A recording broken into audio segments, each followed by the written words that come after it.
My parents skipped my wedding because I married before my perfect sister. Now their perfect family image is finally crumbling. After being together for 4 years, I, 32F, got married 8 months ago. Except for my sister Meline, 30F, and my parents, everyone went to the wedding. My parents' decision to skip the event was startling, but I wasn't overly shocked by my sister's absence because we've never really gotten along. However, considering our past, I should have anticipated it. I'll give you some background on our family's dynamics. I can't completely blame my parents for constantly favoring my sister over me. Throughout her life, she has been exceptionally good at almost everything. She was the center of attention in every room she visited as soon as she could walk. She won every spelling bee, science fair, and talent show in elementary school.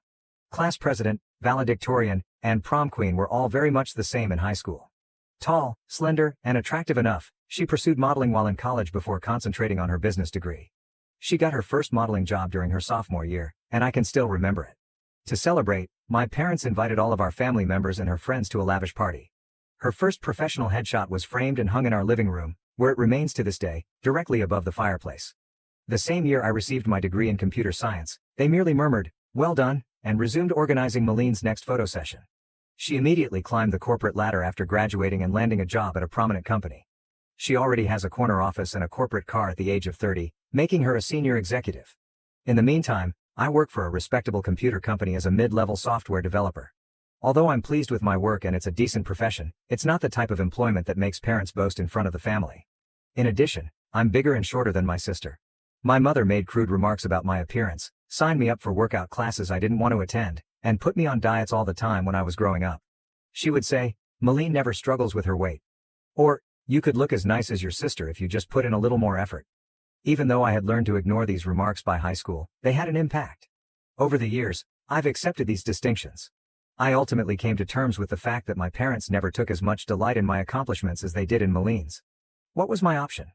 I tried to get their approval for years by attending classes they recommended, joining clubs they encouraged, and even attempted modeling for a short time, a failure my sister never lets me forget. However, nothing was ever sufficient. I was merely the second daughter, and they were completely enamored with my sister's achievements. I gave up attempting to impress them sometime in my mid-20s. I concentrated on creating my own life, growing professionally on my own terms, and forming bonds with individuals that respected me for who I am. To be honest, following that, things have improved. Knowing that my parents were constantly concerned about maintaining appearances, I kept my interactions with them superficial in order to prevent conflict. During our mandatory Christmas meals and sporadic family get-togethers, I would nod and grin while they raved about Meline's most recent job, lover, or vacation spot. Since they had Meline to swoon over, they didn't seem to notice my emotional distance. Then, at a computer conference, I ran upon my spouse through a mutual friend. He noticed me, actually saw me, unlike my family. He liked my dry sense of humor, my ability to code, and yes, even my body type, right from the beginning. He never once said I should change or make comparisons to other people. He proposed to me after 4 years of dating when we were alone at home, enjoying takeaway and our favorite TV in the background. It was flawless. Naturally, I told my folks that I was engaged last year. My first clue should have been their response. There was no congratulation, only stillness. My mother then questioned whether I was certain I wanted to jump right in and recommended that I might want to improve my physical condition before the wedding. My father didn't say much at all. During the engagement party, my husband noted their odd reaction, which I was too anxious to fully comprehend at the time. They crouched over my mother's phone in a corner for the majority of the evening. My husband then informed me that he had heard them talking to Meline on the phone, who was clearly crying. They were talking about how this wasn't the plan, and how they never expected Rebecca to get married first, according to what he vaguely heard. There were some minor setbacks during the wedding planning process. Despite not even being engaged at the time, my mother had already made many wedding Pinterest boards for Meline and was not interested in assisting me in selecting a dress or location. My mother merely remarked that it was practical and suitable for my figure. When I selected my dress, a straightforward yet exquisite A-line gown that made me feel lovely. My future mother-in-law, who treated me like the daughter she never had, and I ended up working together on the majority of the preparations. I carefully reviewed and double-checked the guest list with my spouse to be sure no one was overlooked before sending out both electronic and paper wedding invitations. I am certain that my parents received theirs because the electronic invitations included red receipts. I called, texted, and emailed them several times after realizing they hadn't RSVP'd. My mails were either ignored or met with evasive responses stating that they were very busy and needed to check their schedules. I couldn't waste too much energy worrying about it because I was too busy getting ready for the wedding. My in-laws were incredibly helpful, offering assistance with everything from seating maps to floral arrangements. Even at the lovely bridal shower hosted by my husband's sister, the painfully obvious absence of my own family was never brought up. Even though my parents weren't there, the wedding day itself was beautiful. We held a laid-back afternoon celebration after the morning wedding in a garden setting. Everyone was right when they said we looked so content and in love. But there were times when their absence felt like a physical anguish, such as when I saw the front row seats empty or at the father-daughter dance that I was not able to attend.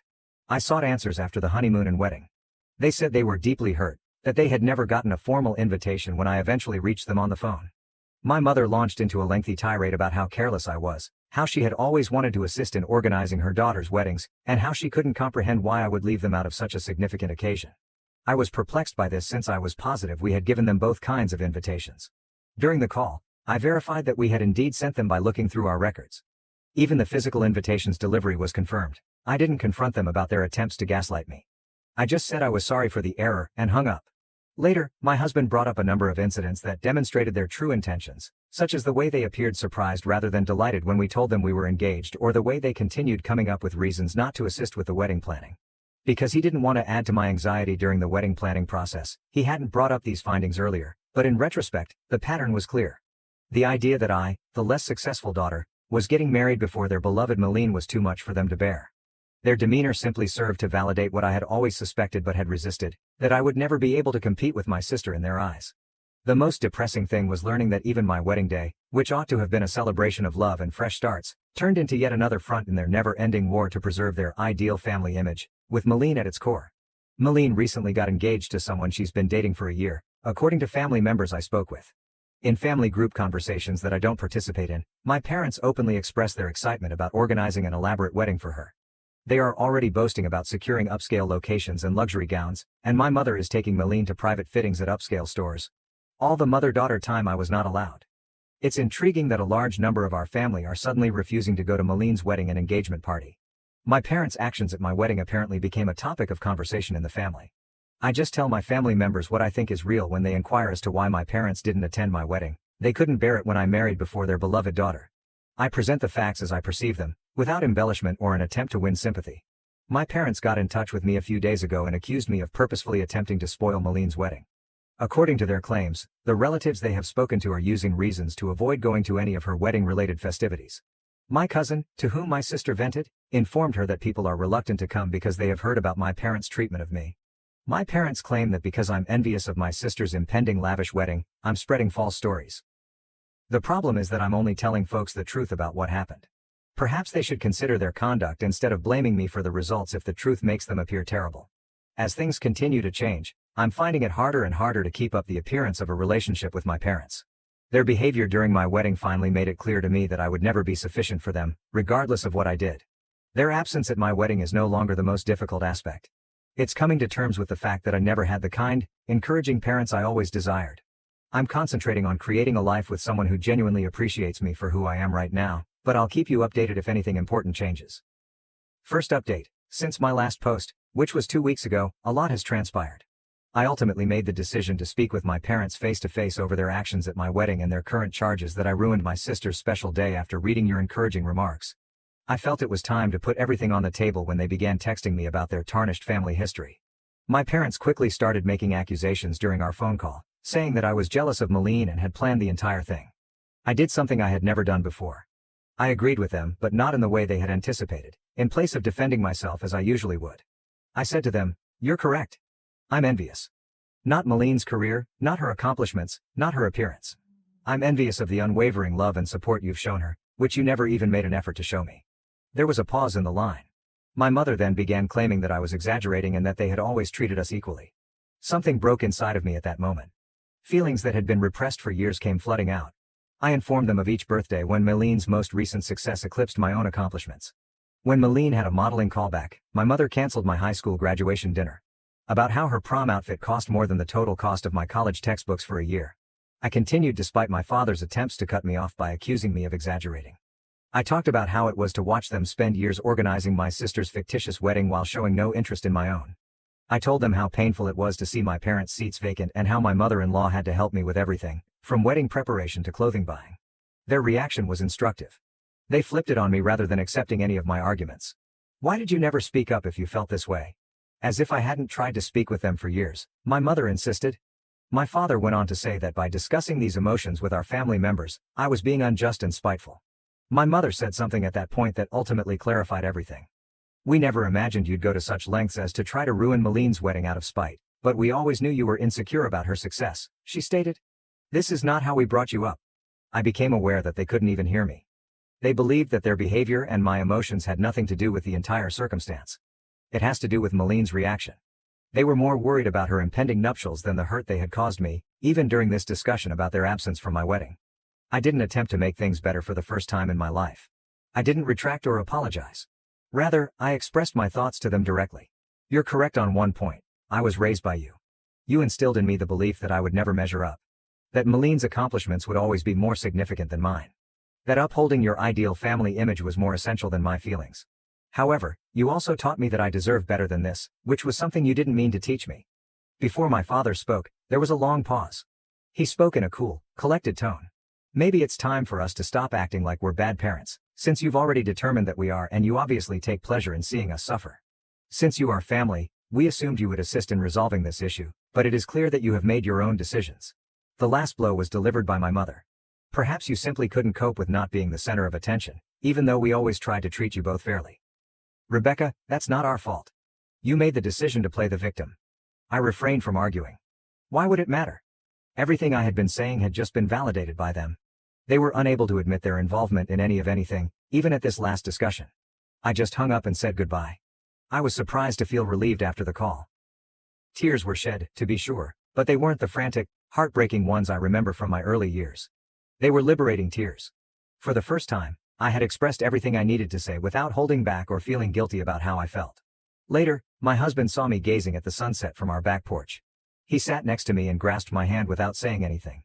They're never going to change, are they? I asked him after a time. No, but you have, he said, squeezing my hand. And that is what counts. He is correct. I've changed. The young child who frantically tried to win her parents' approval is no longer there. They no longer need to validate the woman who came out of that last conversation. Although acknowledging that my parents will never be the people I need them to be is painful, it is not as painful as holding out hope that they would change. For the first time, I don't really care what happens with my sister's wedding or the family drama. I've had my say, and they now have to deal with whatever comes up. The most peculiar aspect? I feel as though a burden I've carried my entire life has finally been lifted. Although it's not the happy ending I had hoped for with my parents, perhaps it was the one I needed, the ability to quit striving for love that ought to have come naturally. Second update. 3 days have passed since my run-in with our parents, and things have taken a surprising turn. Meline made the decision to become involved in the drama, but her strategy failed horribly. My sister sent me a thoughtfully composed message yesterday morning. She had developed a condescending tone over the years, and it was evident in her text. What you said to your parents was totally inappropriate. They have helped us through every stage of our lives and given us everything. You cannot simply blame them for being poor parents because you are insecure about the decisions you have made in life. She continued the message with her typical blend of moral superiority and covert jabs. I understand that your wedding wasn't exactly what you had envisioned, but that doesn't mean you should try to destroy mine. There's nothing wrong with wanting a celebration that honors those of us who have put in a lot of effort to meet specific standards. Rebecca, not everything needs to be a contest. I didn't bother to answer. I've discovered that interacting with her merely provides her with more ammunition after years of putting up with her manipulative conduct. I just blocked her number instead. Meline has never been one to put up with being ignored, so I assumed that would be the end of it. My husband, who was laughing so hard that he could not speak, called me at work a few hours later.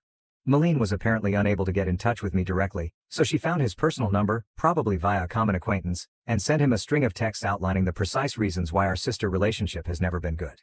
She began her initial communication to him in a sufficiently professional manner. As Rebecca's sister and someone who cares deeply about our family's well-being, I feel compelled to reach out. However, it soon turned into her actual motivations. She informed my husband that he had an obligation to help me behave in a more suitable manner because he was the new man in Rebecca's life. The messages become increasingly patronizing.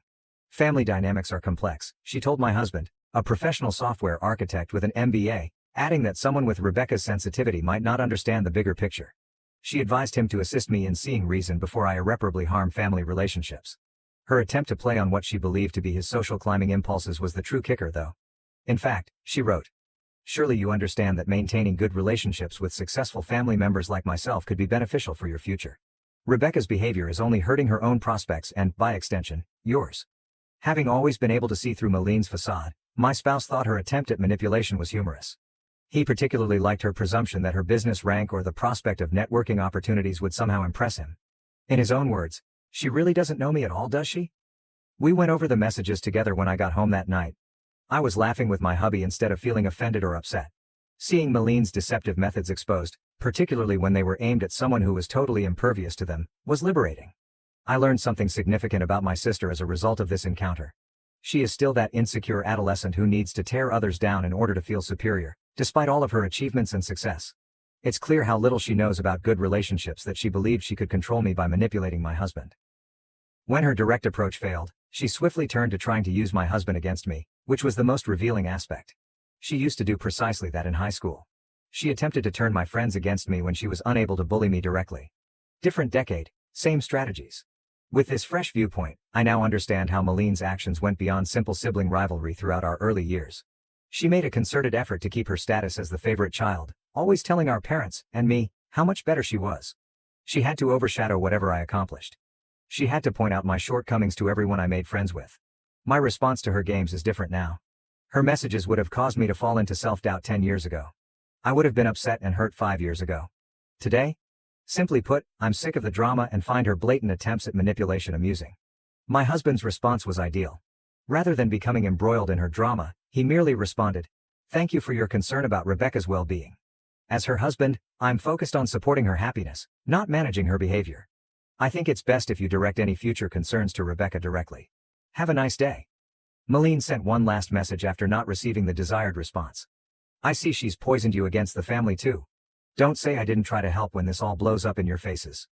Ironically, Meline's attempt to assist has further strengthened my resolve to keep my distance from the destructive dynamics of my family. Nothing has changed, as evidenced by her messages to my spouse. She is still the same cunning individual who feels the need to dictate every story and who perceives any departure from her ideal family script as a danger. Knowing that her attempts at persuasion were so totally unsuccessful is perhaps the most pleasant aspect of the entire incident. She succeeded in bringing my spouse and I closer together rather than causing us to drift apart. Totally unconcerned by her fears of social repercussions, we joked about her texts and planned a weekend trip during the evening. I've come to understand that true family isn't about upholding facades or dictating stories.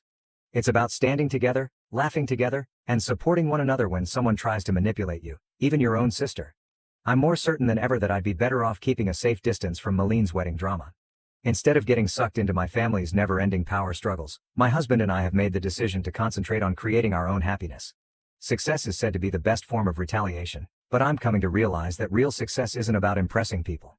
It's about accepting your decisions and surrounding yourself with individuals that encourage rather than impede your own development.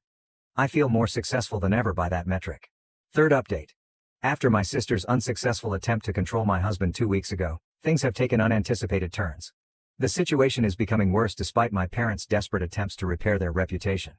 I found out through family ties that my parents have been on a mad quest to correct the narrative. They have been phoning each relative separately and accusing me of spreading vile tales because I'm envious of Meline's ideal wedding. They claim that I'm just resentful since her wedding will be far more sophisticated and gorgeous than mine was. According to their most recent tale, I purposefully left them out of my wedding so I could act like the victim. It's funny that they still reside in the same home they've owned for 30 years and have the same email addresses since the invention of email, but they're saying I sent their invitation to an old email address and an old physical address.